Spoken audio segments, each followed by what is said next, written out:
A paz do Senhor para você, docente, discipulando.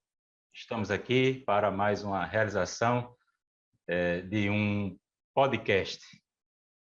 Mais um EBD em Síntese Podcast, uma realização, uma produção do DENEC, Departamento de Ensino e Educação Cristã da Assembleia de Deus, igreja esta presidida pelo pastor Martim Alves da Silva. Eu estou aqui cercado dos meus muito dignos amigos e colaboradores deste projeto tão especial, que é o nosso podcast do Discipulando. É um projeto endereçado e dedicado a você, professor, professora do Discipulando, no que se refere a subsídios e outros comentários que visem a uma complementação e um suporte ou reforço para a aula do próximo domingo. E eu quero aqui já facultar a palavra ao nosso pastor Raul. O que esperar da lição de hoje, pastor Raul? Seja bem-vindo à paz do Senhor. Pai do Senhor, meus irmãos, é uma alegria estarmos aqui mais uma vez reunidos, em nome de Jesus, para falarmos sobre um assunto tão importante, que é o novo nascimento. E tenho certeza que será proveitoso para os professores utilizarem como subsídio para elaborar as suas aulas e assim o nome do Senhor ser glorificado. Obrigado, pastor Raul. Meu querido professor Douglas Nilson Moraes, a paz do Senhor. Pai do Senhor, irmão Eli, pastor Raul, Pai do Senhor a todos que têm nos acompanhado a cada semana nesse podcast endereçado aos professores, alunos do Discipulando, e estamos hoje com a lição falando sobre o novo nascimento, e é por demais importante, queridos, porque o nosso aluno ele já está no terceiro ciclo, ele já tem uma caminhada nessa nova vida em Cristo. Então, o conteúdo que se aborda, que vamos abordar na lição de hoje, de certa forma, vem para fortalecer e também ajudá-lo na compreensão dessa jornada que está começando na vida dele. Obrigado, professor Douglas Nilson. Como já falamos em nossa última gravação, já adentramos o terceiro ciclo do Discipulando, da revista do Discipulando, cuja temática geral é Vivendo as Verdades Bíblicas, ou Vivenciando a Fé Cristã. E quando eu falo fé, aqui eu não quero excluir o aspecto, a dimensão prática da nossa fé, né? Eu não estou aqui simplesmente falando de crença, mas daquilo que cremos, daquilo que vivemos. Então, eu quero aqui propriamente usar o verbo, né? O crer para o cristão, aquele que o crer cristão significa no seu dia a dia. E é claro que estamos aqui também assumindo um princípio muito importante que diz respeito à interpretação das Escrituras, que é o princípio da clareza das Escrituras.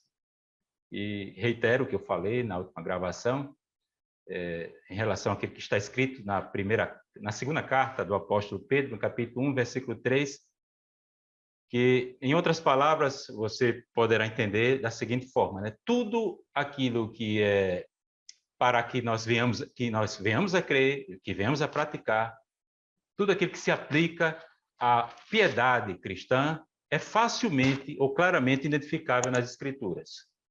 É claro que as Escrituras têm alguns pontos complexos, obscuros em outras passagens, mas aquilo que é essencial, que diz respeito àquilo que a gente deve crer, viver, o nosso temor para com Deus, isso está facilmente identificado na revelação escriturística. E aqui estaremos hoje debruçados sobre o quarto assunto, ou a quarta lição da revista do Discipulando, deste terceiro ciclo, né? Sou nova criatura. Sou nova criatura. O que isso significa? Professor discipulando, significa herdar a natureza de Deus.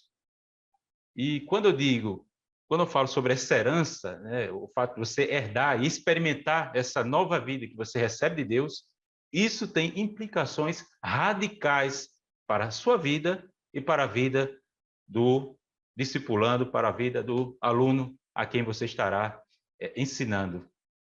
Meus caros professores, o que o professor discipulando diante desse tema, né? Sou nova criatura.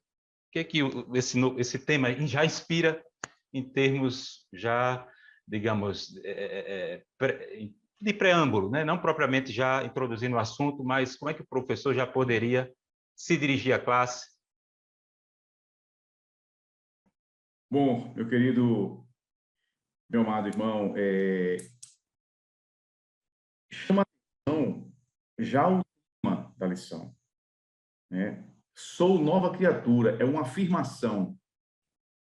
Aquele que tem um encontro com Cristo, aquele que aceita Jesus como Salvador, ele passa a ser uma nova criatura. E é interessante a afirmação, né? Pergunta, sou nova criatura? Não, eu sou uma nova criatura porque eu nasci de novo, eu estou em Cristo. E esse tema, certamente, é um tema muito caro para todos nós que somos cristãos, que estamos em Jesus. Professor Douglas Nilson, introdutoriamente, o que pode ser dito? O texto base da lição, ele já deixa muito claro o caminho de uma nova criatura. E veja que esse texto, ele é universal, ele é aplicável a qualquer pessoa, independente da sua posição, do seu contexto social, religioso, cultural. É um texto que vai confrontar o homem quanto à sua condição e qual a condição que Deus tem para ele. Então, essa afirmação, ser uma nova criatura, é algo que precisa estar muito bem enraizado no coração do aluno, assim como está em nosso coração, no coração do professor. Porque não compreender bem essa afirmação, como o pastor Raul falou, questionar essa afirmação ou transformar essa afirmação em uma dúvida, em uma hipótese, em uma pergunta, pode desvencilhar esse novo convertido de um caminho que ele é único, ele é decisório e é também um caminho que nos leva para o céu.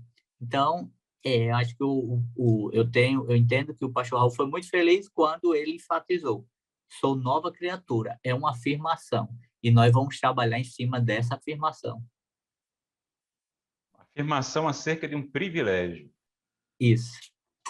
É muito especial sermos filhos de Deus e estarmos certos dessa operação miraculosa. Não deixa de ser, é claro, um milagre, né? Porque de nós mesmos não seríamos capazes de produzirmos o novo nascimento, o processo da regeneração. Meus queridos, avançando... Eli, só dentro desse, e é o interessante porque, veja, eu, como alguém que ainda não crê, ou, no caso, o novo convertido que creu recentemente, há algum tempo, ele vai entender que essa condição de nova criatura requer uma decisão, que nós já falamos em outros encontros, requer uma decisão e requer atitudes a serem tomadas nessa caminhada. Então, esse ser nova criatura é algo que não é uma opção, ou não é como alguém dizer assim, não, eu vou para aquela igreja, mas eu já sou uma nova criatura. Não dá para dizer isso. Ser nova criatura está acima de ir numa igreja. Ser nova criatura é confessar, é reconhecer, é seguir os passos. Adesão religiosa. Mais do que uma adesão religiosa. É uma ação que inicia no interior, na mente, no seu intelecto e reverbera para a sua vida, para as suas decisões, suas atitudes a partir de então.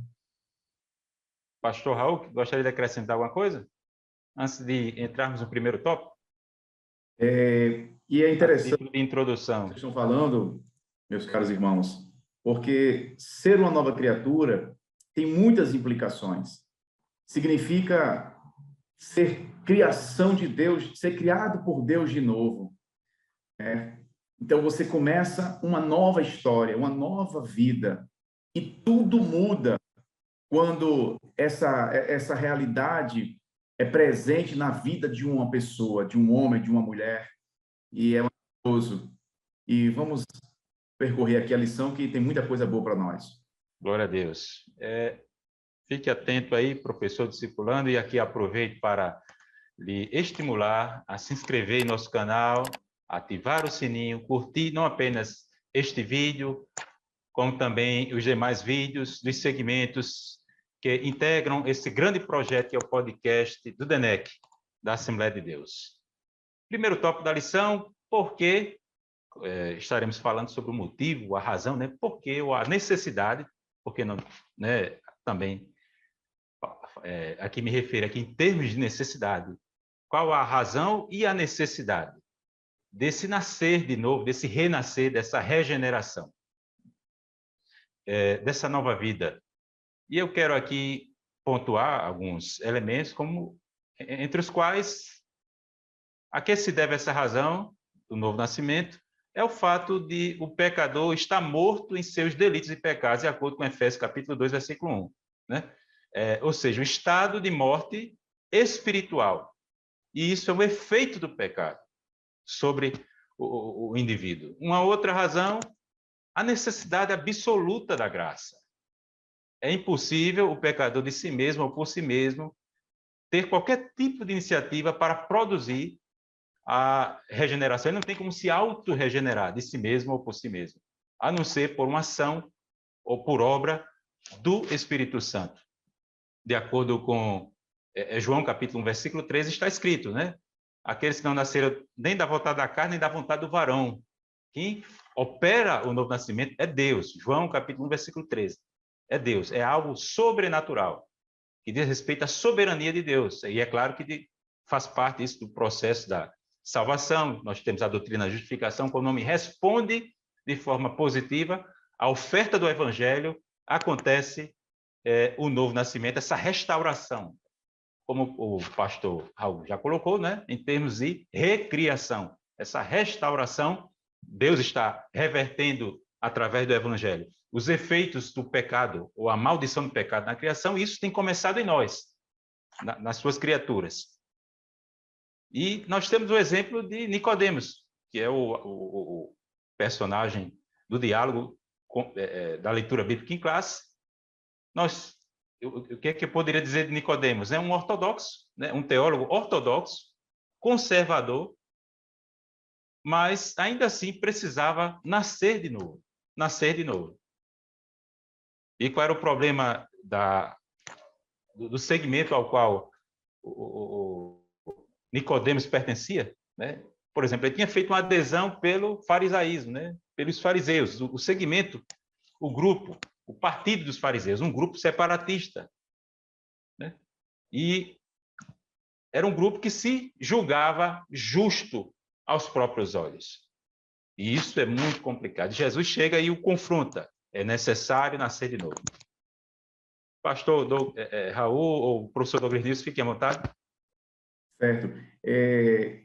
Corroborando, irmão Eli, com o que você está dizendo, essa questão do novo nascimento, antes nós estávamos mortos nos nossos delitos e pecados. Assim como Nicodemos também, ele estava morto nos delitos e pecados. O senhor citou aí Efésios, capítulo 2, versículo 1. É a Bíblia quem diz, é Deus quem revelou para nós. Nós andávamos mortos. E Nicodemos não era diferente, porque a Bíblia diz também, lá em Romanos, capítulo 3, que todos pecaram e destituídos estão da glória de Deus. E para você, professor, compreender e repassar isso para os seus alunos, é importante consignar aqui o seguinte: a morte espiritual, ela é diferente da morte física. A morte espiritual não diz respeito à ausência de vitalidade no corpo físico.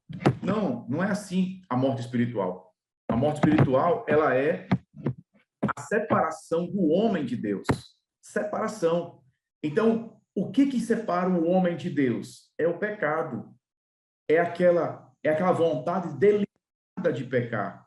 É aquele desejo de é aquele desejo de suprir o vazio que existe na alma, no ser humano, com os seus próprios méritos e com alheio a Deus. Só quem pode preencher o vazio que está na alma do homem é Deus. E aí o homem rebelado contra Deus, o homem, por natureza, inimigo de Deus, ele vai buscar essa satisfação, essa realização, esse preenchimento, essa necessidade, suprir essa necessidade com os seus próprios méritos. Aí, como ele é inclinado ao erro, ele vai buscar em tudo que diz respeito, que contraria a vontade de Deus, tudo aquilo que vai prejudicá-lo de alguma maneira, que é o pecado. E o pecado separa o homem de Deus. Aí, o nascimento espiritual é quando o homem que está longe de Deus, que está apartado de Deus, ele é enxertado em Deus, ele é enxertado no Senhor. Aí ele vivifica-se. Por isso que Jesus falou assim, ó, João capítulo 15, versículo 7, se vós estiverdes em mim, e as minhas palavras estiverdes em vós, pedireis tudo o que quiserdes e vos será feito. João capítulo 15, versículo 7. Então, veja que todo ser humano, para se salvar, precisa entrar por Cristo para chegar a Deus, para ser religado com Deus. Aí dá-se o processo de regeneração, de recriação da criatura, porque ele vai ser enxertado em Deus. Nós não estamos falando de morte física.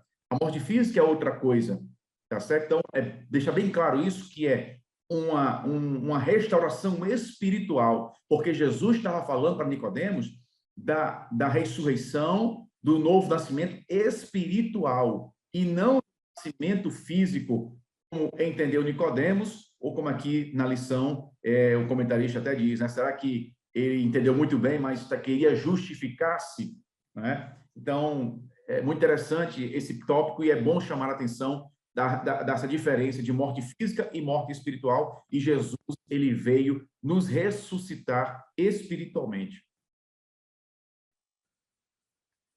Eli, eu percebo nesse ponto introdutório, quando fala da velha criatura, cada um de nós, seres humanos, pela nossa natureza, temos um senso de autojustificação. Nós queremos justificar as nossas condições pecaminosas, as nossas ações. E veja se nós não tivéssemos um parâmetro. Eu chegaria para o irmão Eli, se eu fosse confrontá-lo em seus delitos e pecados, ele poderia dizer, isso é a sua compreensão, para mim é diferente, então se tornaria algo relativizado. Mas veja que o texto de João 3, do 1 ao 16, é o texto base dessa lição, eu percebo assim, imagina que nós vamos no médico, está sentindo uma dor, algo que está desconforme, você vai no médico. Você não vai chegar no médico e já vai querer sair lá com o remédio se ele não fizer antes um diagnóstico. Você vai dizer o que está sentindo, a partir daí ele vai solicitar alguns exames, seja radiológico, de imagem, exames clínicos, para, de posse dessas informações, ele conseguir identificar o real problema.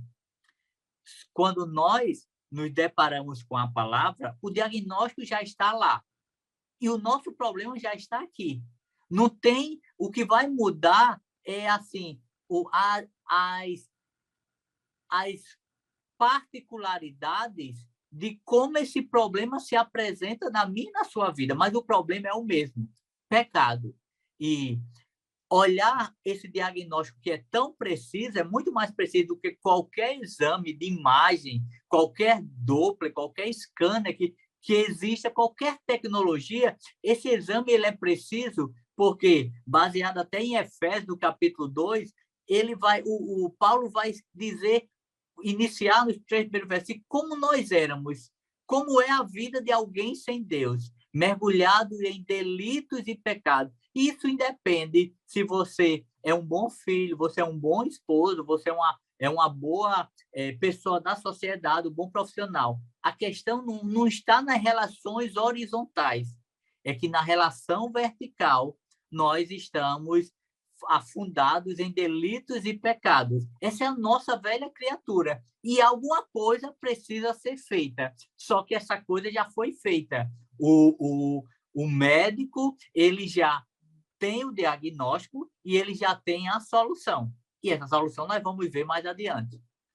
Obrigado, professor Douglas Nilson. Só aqui complementando para fecharmos este tópico, Nicodemos era um bom fariseu, como Paulo era um bom fariseu, mas passaram, né? Ambos passaram pelo processo de conversão e ele estava ali representando um grupo, né?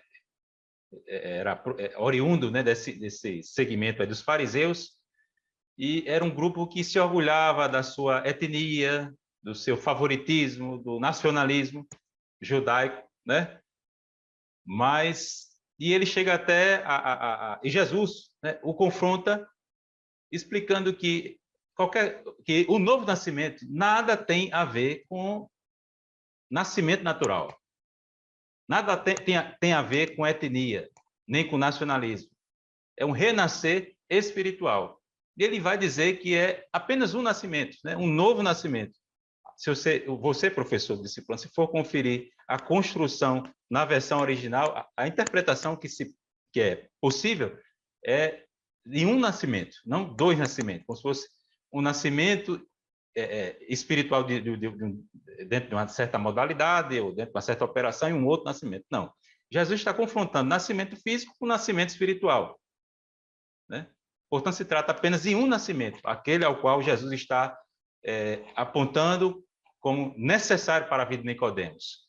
E ele vai falar sobre água e espírito. Só fechando aqui, viu, Douglas? Água e espírito, água é um símbolo para purificação e espírito é um outro, remete ao que? A poder.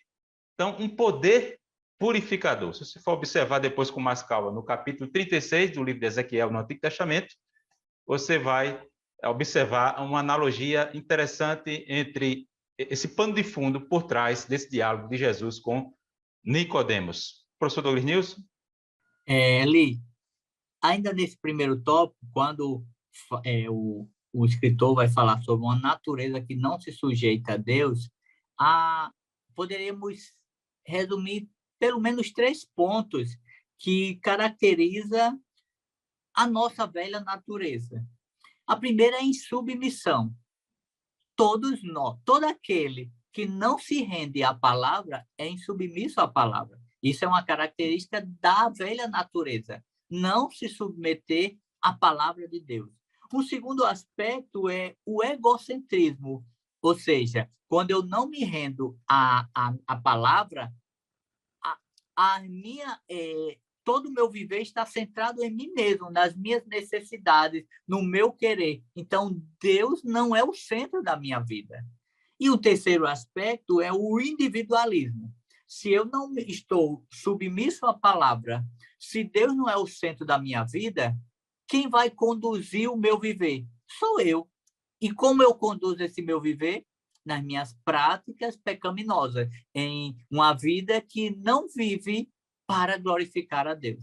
Independente do que eu faço ou deixa de fazer, se eu peco menos ou peco mais.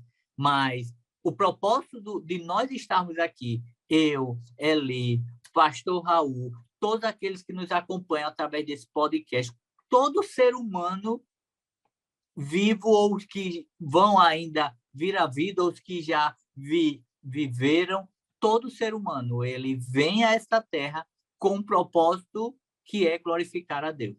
E se a minha vida não glorifica a Deus, eu estou ainda agregado à velha natureza.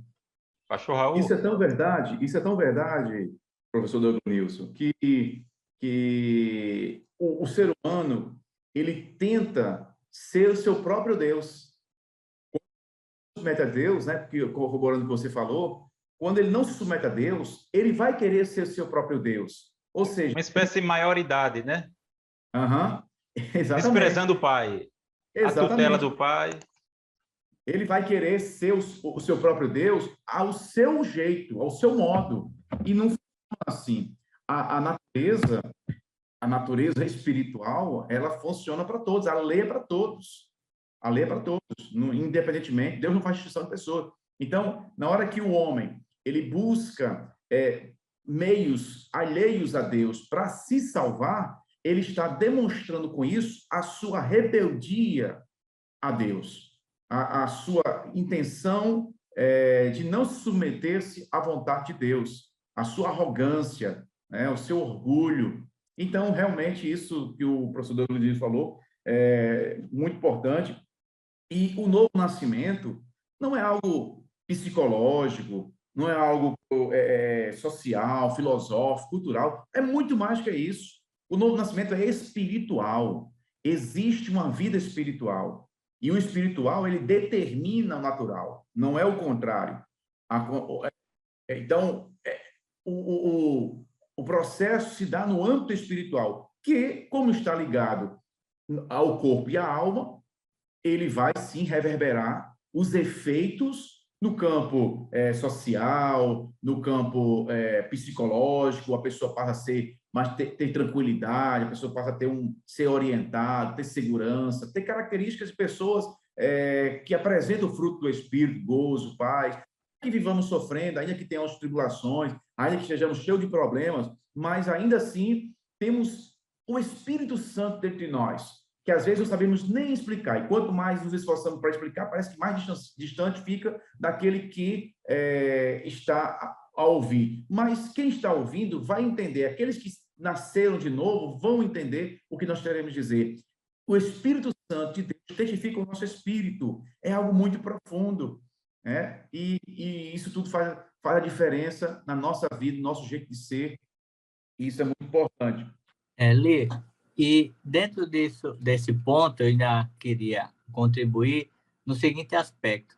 Muitas vezes o novo convertido ele pode associar o novo nascimento com um estilo de vida.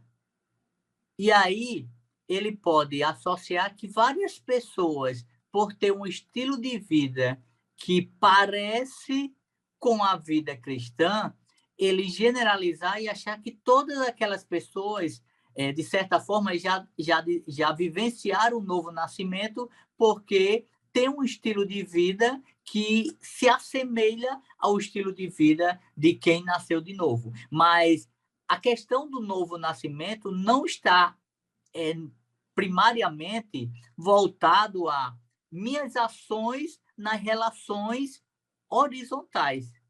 Porque eu posso ser uma boa pessoa na sociedade, eu posso ser um bom trabalhador, eu posso ser alguém respeitador, eu posso ter muitas virtudes e nem por isso eu ter nascido de novo.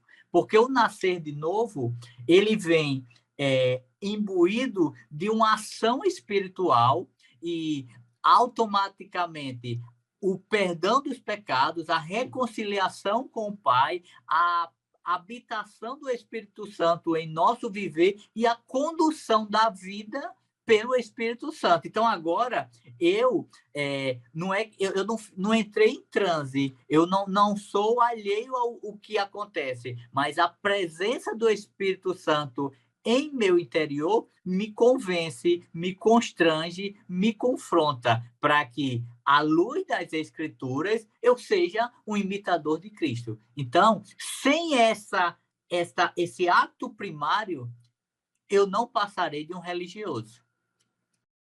Exatamente, irmão Deglonius. E aí, justamente isso, é algo real, não é algo fruto da imaginação, não é algo fruto de uma sociedade, de um grupo de pessoas que resolveram viver de uma maneira, não. As pessoas vivem daquela maneira, os crentes, porque algo maior, que é o Espírito Santo, faz morada nele, conduz a vida dele, ele é uma nova criatura, esse crente, e ele agora tem a mente de Cristo, ele tem prazer nas coisas de Deus, ele tem prazer em agradar a Deus.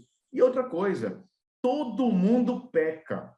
Não tem quem que diga assim, eu vivi... Desde que eu me entendi de gente, porque Deus não leva em consideração o tempo da inocência, da ignorância, né? Uma criança que não tem consciência do pecado, ainda que pratique pecado, ela não tem consciência. Mas depois que a pessoa se torna consciente, ela peca de um jeito ou de outro, peca sem querer. Peca sem querer, peca querendo e peca sem querer. Então, todo mundo peca. E só quem tem a solução para o pecado é Deus, é Jesus. Só que pode perdoar pecado. Sem o perdão do pecado, o homem está perdido. E aí, uma vez que esse homem aceita Jesus, essa mulher aceita Jesus, ela passa a ser uma nova criatura porque ela é enxertada. Ela não pode se salvar porque ela está devendo, tem uma dívida impagável. Aí ela clama a Deus por meio de Jesus, que Jesus é a solução de Deus para o pecado da humanidade, para o retorno a ele, por isso que ele é o caminho e a vida. Aí o homem entra por Cristo e vai até Deus. Isso não quer dizer que nós, crentes, vamos deixar de pecar. Nós pecamos. Às vezes pecamos querendo acertar, mas pecamos. É pecado do mesmo jeito. Porque a própria Bíblia diz o seguinte, ó, que em 1 João, versículo 8.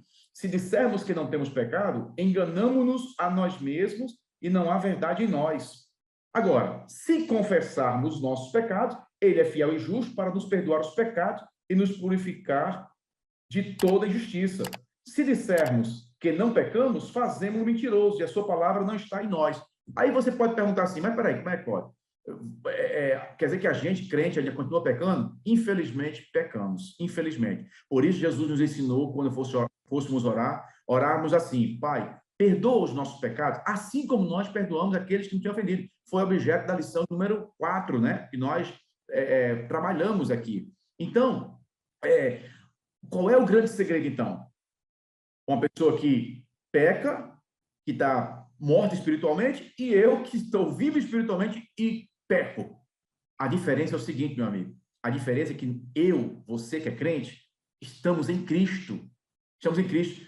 Pecamos, mas pecamos sem querer, ou pecamos porque não conseguimos lidar com aquela situação. É diferente de uma pessoa que não tem Jesus. A pessoa que não tem Jesus, ela peca, e se alguém for falar para ela assim, olha, isso está errado, isso não funciona, olha, tem cuidado, eu não quero nem saber, e ela sai esbravejando. Eu já convivi com pessoas que chegavam na segunda-feira, meus colegas, e cada um contava um pecado maior do que o outro que cometeu no fim de semana, e se orgulhava disso como se isso fosse uma vantagem.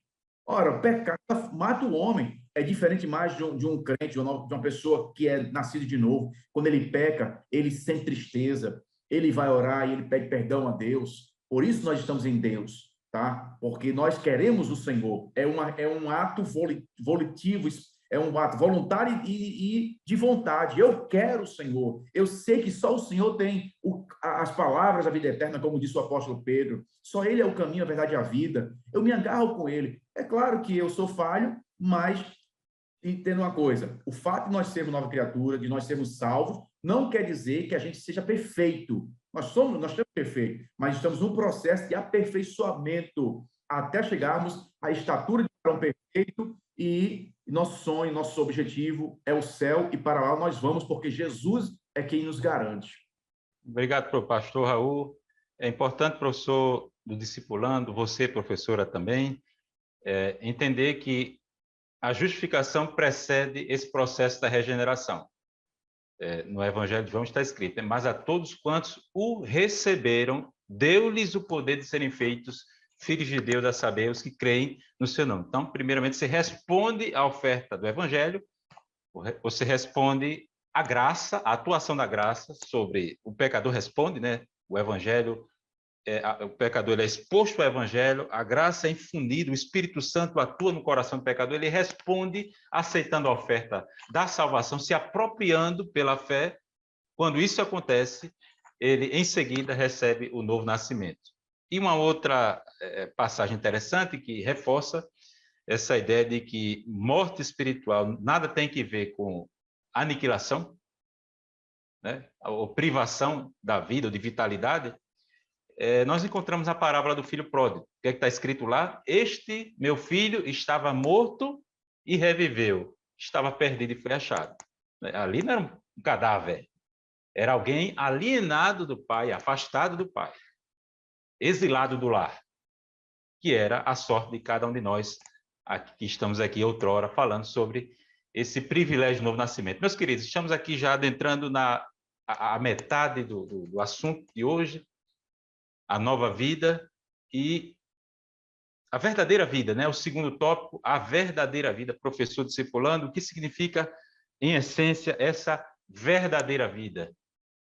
A vida no sentido estrito da palavra, né? O que significa viver, né? Primeiramente, o novo convertido, recém-converso, que experimenta o novo nascimento, que recebe esse grande privilégio de ser adotado, de fazer parte da família de Deus, ele terá as Escrituras como sua norma para si mesmo, como uma norma, como uma regra para a sua vida, para a sua prática, para a sua fé. São as Escrituras que regram nosso falar, nosso viver, nosso pensar. E as Escrituras, né, o texto de Paulo na segunda carta a Timóteo, capítulo 3, versículos de 15 a 17, fala largamente sobre isso, né, que a palavra de Deus, ela torna o homem perfeito e perfeitamente habilitado para toda boa obra. Então, devemos manter a nossa consciência cativa à palavra de Deus.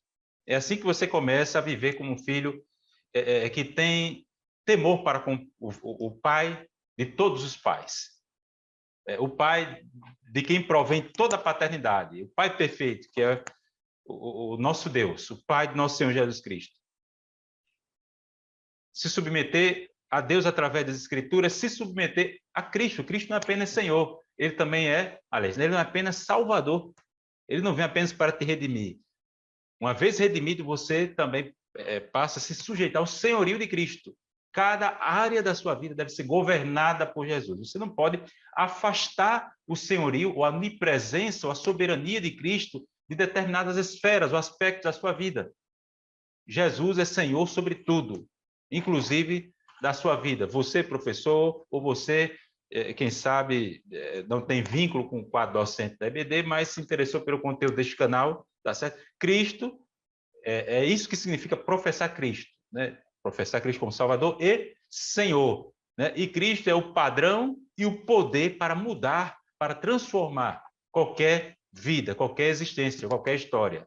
E as Escrituras ainda tratam que esta nova vida que nós vivemos, em que consiste essa nova vida? Nós estamos aqui na Terra treinando para a vida futura, que viveremos ao lado de Deus. O que significa a vida eterna? Uma existência transformada ao lado de Deus para sempre.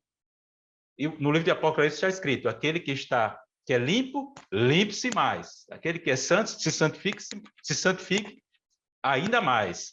E aquele que é sujo, se suje mais ainda. Né? E aquele que é imundo, fique cada vez mais imundo. Por quê? Porque os filhos de Deus, e quem não é filho de Deus, filhos do maligno, estão já treinando para a eternidade, para a vida futura, a vida depois da morte. Então, eu quero aqui finalizar essa reflexão sobre o segundo tópico, sobre essa verdadeira vida. De que forma? Quanto mais perto do espelho você se encontra, amigo, você que é professor, você que é aluno, discipulando, mais você vai enxergar o quê? Suas imperfeições. É por isso que quando estamos diante da palavra de Deus, a palavra de Deus nos apresenta Cristo. Quando eu passo a imitar o caráter de Cristo, quanto mais eu me aproximo de Cristo, quando eu cresço na graça e no conhecimento, ou seja, quando eu cresço no meu relacionamento com Cristo, minhas vulnerabilidades, meus problemas, minhas ambiguidades, né, minhas obscuridades ficam cada vez mais expostas, minhas imperfeições, e elas precisam ser corrigidas. Por quê? Porque eu preciso me submeter ao senhorio de Cristo para viver de forma digna da vocação do Evangelho. Pastor Raul, professor Douglas Nilson, fiquem à vontade. A verdadeira vida, depois que uma pessoa aceita Jesus, ela passa a ser uma nova criatura, isso diz respeito, isso vai ser percebido em todos os aspectos da vida dessa pessoa. E o principal objetivo dessa pessoa é se encontrar com Deus, vê-lo face a face, conforme a promessa que nós temos. O crente, ele, em última razão, ele está buscando as coisas de cima. Como diz aqui o apóstolo Paulo em Colossenses, capítulo 3, versículo 1.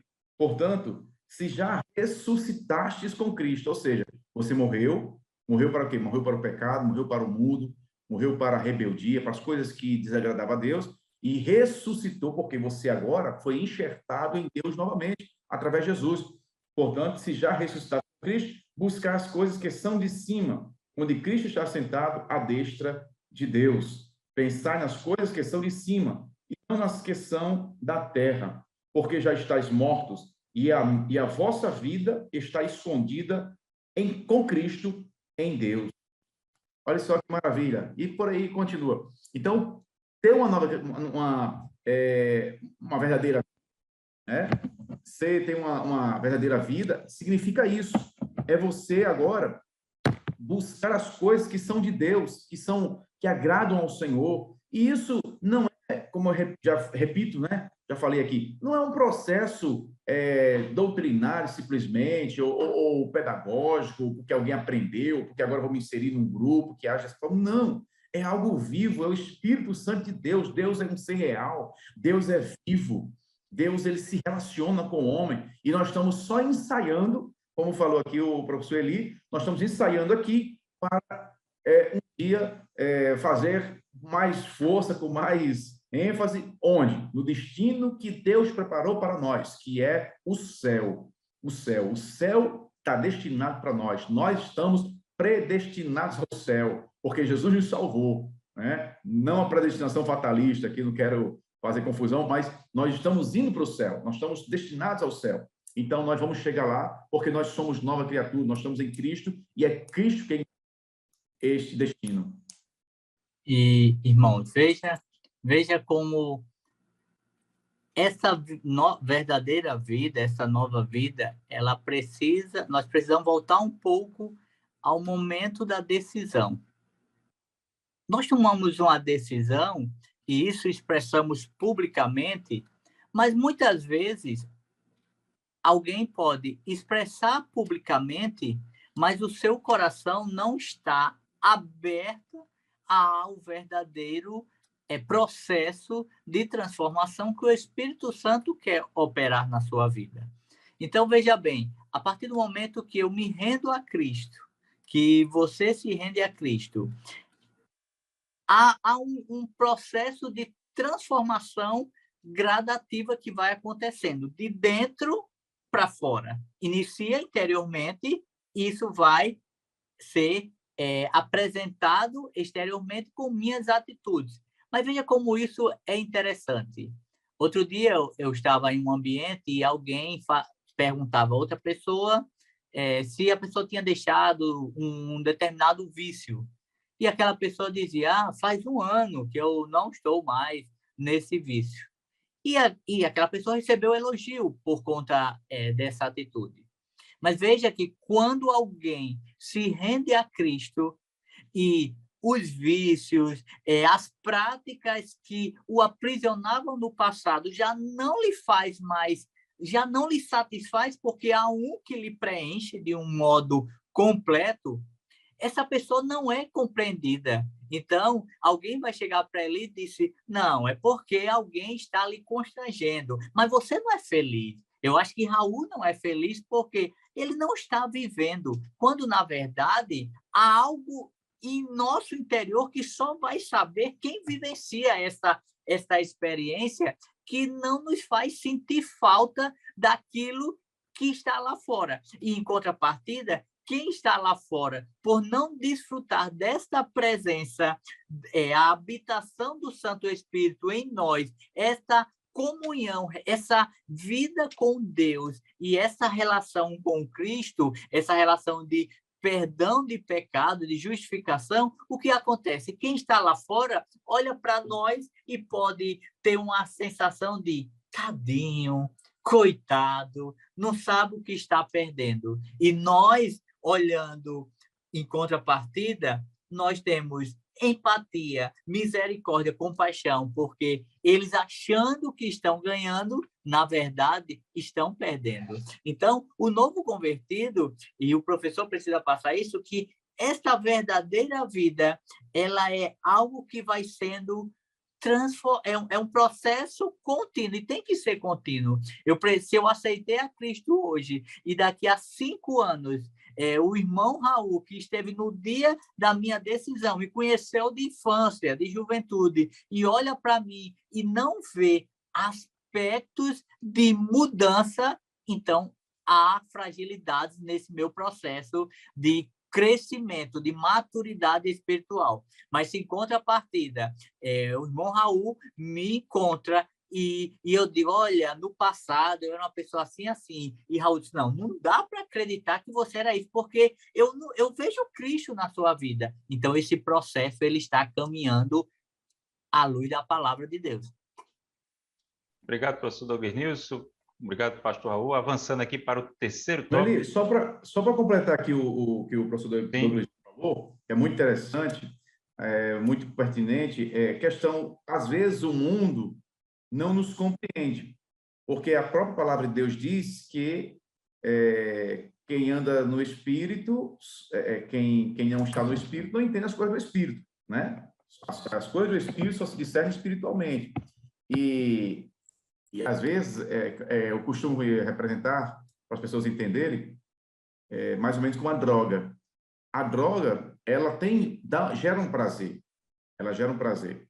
O problema é que ela mata, ela destrói. As pessoas que consomem droga são presas, elas têm consciência disso, mas não conseguem se libertar daquele vício. Aí perde emprego, perde família, perde a alegria, às vezes não quer nem tomar banho mais, enfim, é destruído. Quem conhece um usuário quem é dependente, quem conhece um dependente químico sabe o que eu estou falando. Mas ela quer aquela substância, porque gera um prazer nela, né? Só que gera um prazer que leva à morte. A mesma coisa é o pecado. O pecado tem um sabor, tem um gosto. É prazerosa a carne, todavia vai gerar morte espiritual e morte também física, porque o pecado também tem consequências terríveis no corpo.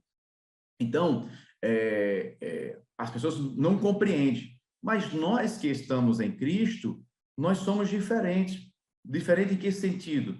Nós não precisamos daquela substância para nos fazer feliz, porque Cristo é a nossa felicidade. Porque tudo que precisamos, Cristo nos proporciona, né? O viver saudável, o viver feliz, o viver alegre. Isso é muito importante fazer essa comparação, porque nós somos incompreendidos mesmo. O crente é incompreendido, isso é normal. Mas cabe a gente entender que nós somos nova criatura, entender aquele que não é nova criatura ainda e orar por essas pessoas para que elas também um dia sejam alcançadas pela graça e misericórdia de Deus. Obrigado, pastor Raul. Portanto, professor, discipulando, está aí a reflexão. Essa nova vida consiste em viver a vida verdadeira, no sentido mais específico da palavra, né? Uma vida para Deus, você passa a existir para Deus, você é reconciliado com Deus. O fundamento da dignidade do homem é o fato de ele ter sido criado à imagem conforme a semelhança de Deus, mas ele existe, né? Ele é destinado à comunhão com o seu Criador. Quando o homem está privado dessa comunhão, ele é miserável, vive de forma miserável. E a nova vida que o Evangelho oferece diz respeito a uma vida eterna, ou seja, você passará a viver para sempre, e agora você também poderá viver bem, ou seja, livre desses vícios, livre de uma vida autoindulgente, uma vida escravizada por prazeres, por drogas, como o pastor Raul já comentou. Agora, meus queridos, partindo para o terceiro e último tópico, andando em novidade de vida. Agora focaremos mais a aspectos ou elementos práticos desta lição, e aqui eu estarei já falando sobre a ética cristã. A ética cristã.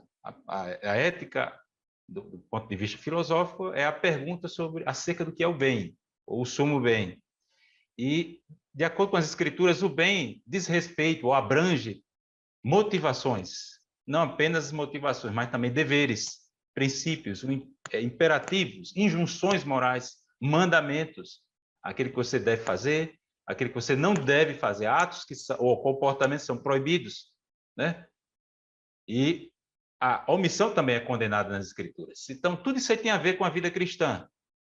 Motivação, deveres, mas também as consequências, né? Eu poderia trabalhar aqui com aquelas tradições da filosofia, né, que remonta, por exemplo, a Aristóteles, o primado das motivações, né? O bem diz respeito às motivações, não propriamente a um dever, um imperativo moral ou as consequências do ato, mas as suas motivações. Aí depois nós temos Kant, que vai discorrer sobre o imperativo categórico, né? E sem levar em consideração as motivações do comportamento ou os fins, as consequências de um ato, de uma ação. Aí nós temos também o utilitarismo, que vai promover a noção de que o bem ele se resume ou é determinado pelas consequências do comportamento, né? E não se resume a deveres e nem também se fundamenta nas motivações do comportamento. Mas a ética cristã é completa. Ela abrange motivações, deveres e consequências. Por quê? Porque Paulo, escrevendo aos Coríntios, no capítulo 10, versículo 31, ele propôs, né? Quer comais, quer bebais, quer faças qualquer outra coisa, fazei tudo para a glória de Deus. Então, o crente ele deve viver em novidade de vida. Ele exige-se do crente um bom testemunho, um testemunho coerente com a sua fé, com a fé que ele professa. Um outro aspecto é a metáfora do sal, né? Do sal da terra. Nós somos o sal da terra. Qual é a função do sal? É preservar o sabor, preservar aquilo que existe de melhor no meio em que ele está inserido. Então, onde o crente estiver, ele está ali para preservar, não apenas para preservar, mas também para realçar o que existe de bom ali naquela cultura, naquele contexto cultural. E eu quero aqui concluir que o fato de nós estarmos agora vivendo como filhos, vivendo em novidade de vida, né? Há princípios, há deveres que devemos praticar, que tenhamos cuidado com a ideia da graça barata. Hoje eu sou filho de Deus, vou viver de qualquer jeito. Nós temos falado aqui e compartilhado essas impressões ao longo deste podcast sobre a necessidade de santificação e de uma vida que condizente, né, com os princípios da palavra de Deus. Então, tenhamos cuidado, que o fato, a filiação, a nova filiação, a nossa adoção em Cristo não é incompatível com o antinomismo. A graça é engraçada, eu vou agora viver de qualquer jeito. Não devemos usar da liberdade para darmos ocasião à carne. Temos uma responsabilidade diante de Deus e diante da sociedade. A graça não é barata, como disse Dietrich Bonhoeffer, né? A graça não é barata, a graça é cara. Custou um alto preço, que foi a encarnação do Filho de Deus para vir morrer no meu lugar, cujo sofrimento tem valor expiatório e substitutivo para a minha vida e para a sua vida, professor do discipulando e meus caros professores, né, o pastor Raul e o professor Douglas News, o que mais poderíamos dizer sobre esse terceiro tópico? Caminhando ou andando em novidade de vida? É interessante, Meli, que Jesus, ao ensinar a Nicodemos, Jesus falou algo que deixou Nicodemos chocado, ao ponto de ele dizer assim, mas Senhor, porque Jesus falou assim, se você não nascer de novo, você não pode entrar no reino de Deus. Nicodemos achou que com a sabedoria dele, o conhecimento dele, as regras, a filosofia de vida, enfim, tudo que ele tinha, as credenciais dele, eram suficientes para fazê-lo enxergar e estar no reino de Deus, pertencer ao reino de Deus.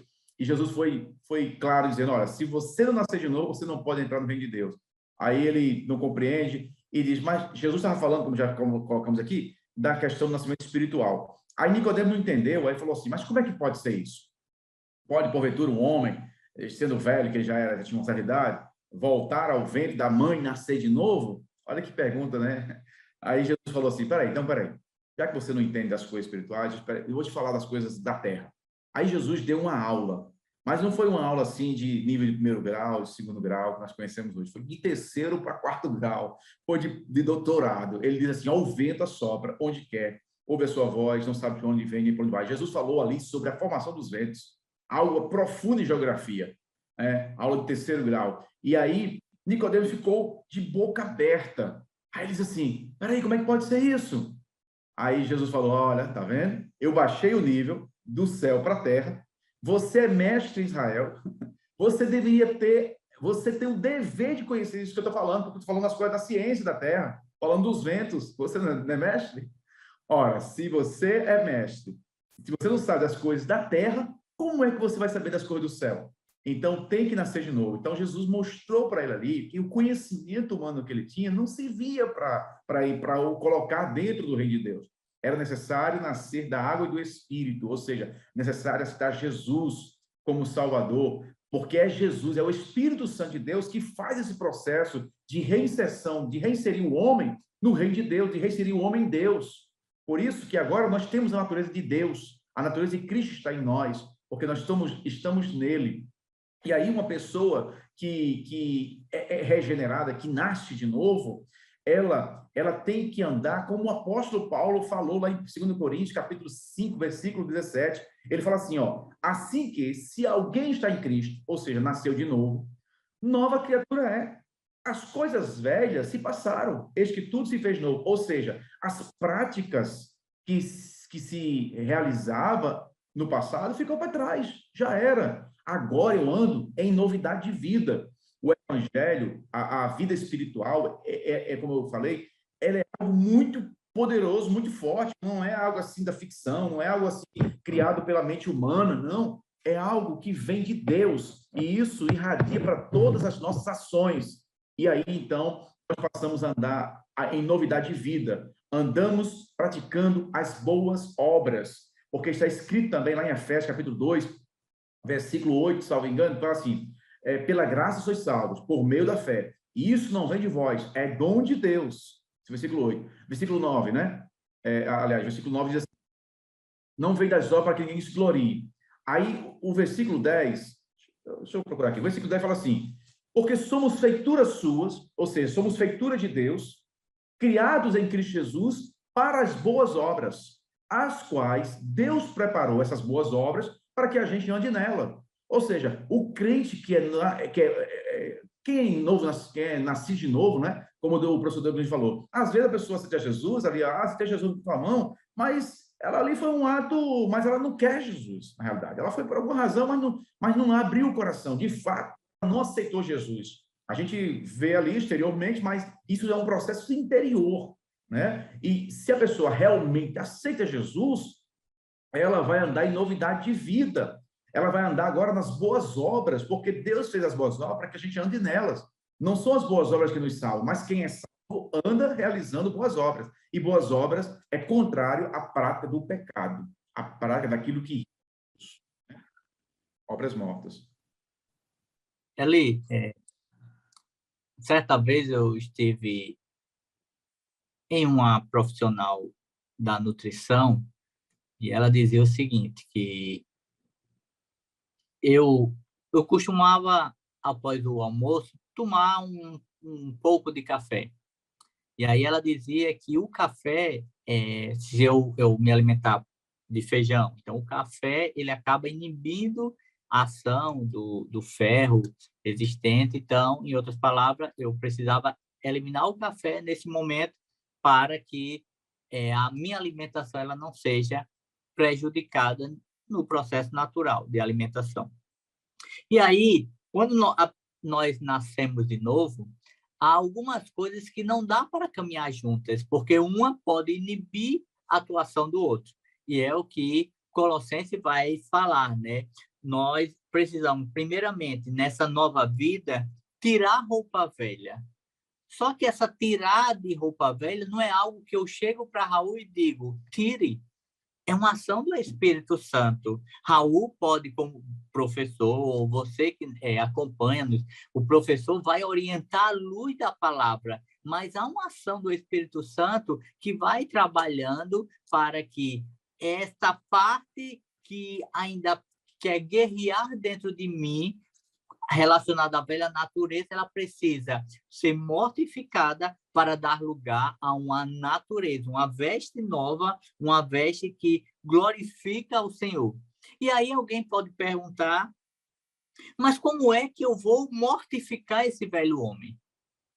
E há um segredo nisso. E esse segredo não está relacionado ao fato de eu estar sempre presente nos trabalhos da igreja. Eu ser um aluno assíduo da escola dominical é muito importante. Eu ser frequentador dos cultos indispensáveis, culto de doutrina, participar das ações da vida congregacional é muito importante. Mas eu preciso ter uma vida devocional, uma vida a sós com Deus. Eu preciso ser ensinado, eu preciso, como professor, ensinar e motivar esse novo convertido a uma vida devocional. Porque, do contrário, essa ação transformadora ela pode ser retardada. E aquilo que Paulo fala em uma das cartas, olha, vocês já eram para estar se alimentando em outro patamar, mas vocês ainda estão no leite. O que é isso? É alguém que está tendo um processo de maturidade retardada. E muitas vezes o nosso novo convertido, o irmão o crente, por melhor das intenções, ele precisa ter uma ação de casa, uma ação pessoal, individualizada. Leitura da palavra, oração por si, pela sua vida, para que o Senhor, o Espírito Santo, trabalhe em seu interior, lhe ajude nesse processo de purificação, para aí sim, na vida, isso ser expresso, ser refletido no dia a dia, e cada vez mais e mais e mais. Então, essa em uma palavra final, esse é o grande segredo de mortificar o homem. Não é os muitos livros que você vai ler. Há muitos livros cristãos que falam, existe um livro do John Owen, que é a mortificação do pecado. Acho que o professor Eli conhece. A tentação e a mortificação do pecado. É um clássico, é um livro bem antigo, e ele vai falar sobre isso. Mas eu posso ler aquele livro, você pode ler tantos outros livros, mas o que vai... esse livro pode até ser apêndice, mas o que vai lhe ajudar nesse processo é a vida com a palavra, a vida com Deus, a vida a sós, com o Santo Espírito, nesse processo diário e contínuo.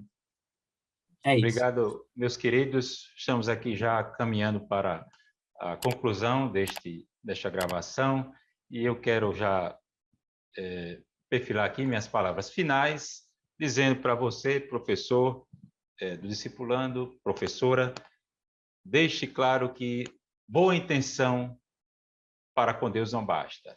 É necessário um novo nascimento.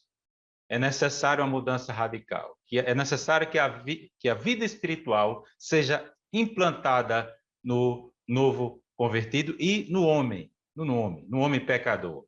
Né? Temos falado aqui sobre que essa regeneração não é uma obra humana, mas sobrenatural. Temos definido elementos dessa nova vida. Temos falado aqui sobre que se demanda, né, do Filho de Deus, que ele viva de acordo com que ele faça jus a essa filiação, praticando, convergindo contra as obras mortas, praticando as boas obras, fazendo uma boa profissão da sua fé, né? Imitando as obras do seu Pai, do verdadeiro Pai, do Senhor Deus, Pai do nosso Senhor Jesus Cristo, ao invés de imitar as obras do maligno, E eu quero aqui concluir dizendo recitando aqui um trecho que se encontra na primeira carta de João, no capítulo 3, no versículo 1, vede com que grande amor nos tem concedido o Pai, a ponto de sermos chamados filhos de Deus. Deus, nosso Pai, o Pai de nosso Senhor Jesus Cristo, nos ama, nos adotou como seu filho, né? Me adotou como filho, adotou o pastor Raul, o professor Douglas Nilson, nos aceitou de forma incondicional em Cristo. Né? Nós somos aceitos. Uma vez aceitos, de forma incondicional, aí é que nós passamos a obedecer, porque ninguém será salvo por fazer ou praticar boas obras. Né? As obras são consequência da salvação, da regeneração em nossas vidas. Então, eu quero aqui encerrar minhas palavras e facultar aqui aos meus queridos professores e companheiros deste podcast para as considerações finais. Bom, meu querido Noeli, dizer aqui as palavras finais que o padrão é Cristo. Cristo é o modelo para nós. Nós temos que tentar imitar a Cristo, porque se nós imitarmos a Cristo, nós estamos no caminho certo. e para isso Deus nos salvou, para isso somos nova criatura, e nós temos que ter em mente que não é difícil imitarmos a Cristo, porque o Espírito Santo de Deus, ele nos ajuda, nos auxilia. O Espírito Santo de Deus é uma pessoa que está conosco e ele tem todo o desejo, todo o interesse que a gente queira isso, porque o mérito humano, se há algum mérito no homem, é dizer assim, Senhor, eu quero. Só dizer que quer ou não quer. Se disser que quer, o Espírito Santo de Deus tem lugar e ele opera na vida da pessoa mais e mais, ao ponto da pessoa ir crescendo, crescendo, crescendo, até tornar-se, até alcançar a estatura de varão perfeito. Eli, eu gostaria de encerrar essa lição em 3 palavras que representam tudo isso que nós, sintetiza tudo isso que nós falamos. Primeiro é o reconhecimento. Nós, cada um de nós, o novo convertido, o professor precisa passar para esse aluno que o ponto de partida é reconhecer que somos pecadores e necessitamos de um Salvador. E esse Salvador, ele é Cristo. E a segunda palavra é fé. É crer que esse Cristo é o Salvador, o único e suficiente Salvador para as nossas vidas. E a terceira palavra é rendição. A partir do momento que eu reconheço que há um Salvador perfeito e único, que é Cristo, mas como o professor ali falou, ele não quer apenas nos salvar, ele quer também ser Senhor da nossa vida. E para ele ser Senhor, eu preciso estar rendido. E é o processo diário que o pastor Raul caminha, o irmão Eli, o pastor Reinaldo, diretor do departamento de ensino, o pastor Martim Alves, cada crente espalhado em qualquer parte dessa terra, é o processo de rendição, porque tem causas, tem situações que nós vamos ser confrontados nesse processo. E é aí onde a vida com Deus vai nos ajudar nesse processo contínuo que está totalmente relacionado com a santificação progressiva, até um dia estarmos com o Senhor eternamente, em nome de Jesus. Obrigado, querido. Professor Douglas Nilson. Obrigado você, docente discipulando, ou você que não faz parte, né, do quadro de professores da EBD, mas que se interessa e tem acompanhado esta nossa conversação que mantivemos até aqui, nesta gravação, neste episódio, neste podcast. Nossa gratidão a você.